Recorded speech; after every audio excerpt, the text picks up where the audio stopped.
మన రక్షకుడైన యేసుక్రీస్తు నామమున అందరికీ వందనాలండి.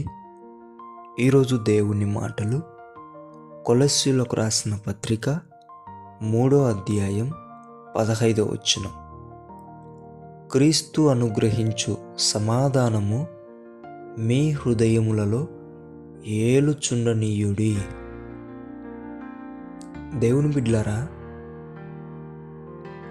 అపవాది మనలను ఎప్పుడు పడగొట్టాలి, ఎప్పుడు వీరికి కోపం పుట్టించి రెచ్చగొట్టాలి, ఎప్పుడు వీరిని నాశనం చేయాలి, ఎప్పుడు వీరికి అందరినీ దూరం చేయాలి, మనశ్శాంతి లేకుండా చేయాలని ఆరాటపడుతూ ఉంటాడంట.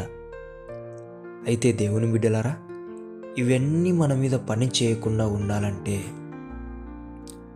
క్రీస్తు అనుగ్రహించినటువంటి సమాధానమును మన హృదయములో ఏలనిచ్చేలా మనం చేసుకోవాలి. దేవుని బిడ్డలారా, ఎప్పుడైతే క్రీస్తు యొక్క సమాధానం మన హృదయంలో పనిచేస్తుందో అపవాది వేసే కోపానికి చోటు ఉండదు, దుష్టత్వానికి చోటు ఉండదు, పాపానికి చోటు ఉండదు, ఇంకా ఏ దానికైనా కూడా చోటు ఉండదు. ఎందుకంటే వాటన్నిటినీ అణిచి వేసే శక్తి సమాధానమునకు ఉన్నది. క్రీస్తు అనుగ్రహించే సమాధానం చాలా గొప్పది. అందుకే దేవుని బిడ్డలారా, మీ హృదయమును కోపంతో కాకుండా, ద్వేషంతో కాకుండా, కలహములతో కాకుండా క్రీస్తు యొక్క అనుగ్రహించిన సమాధానముతో ఏలనివ్వండి.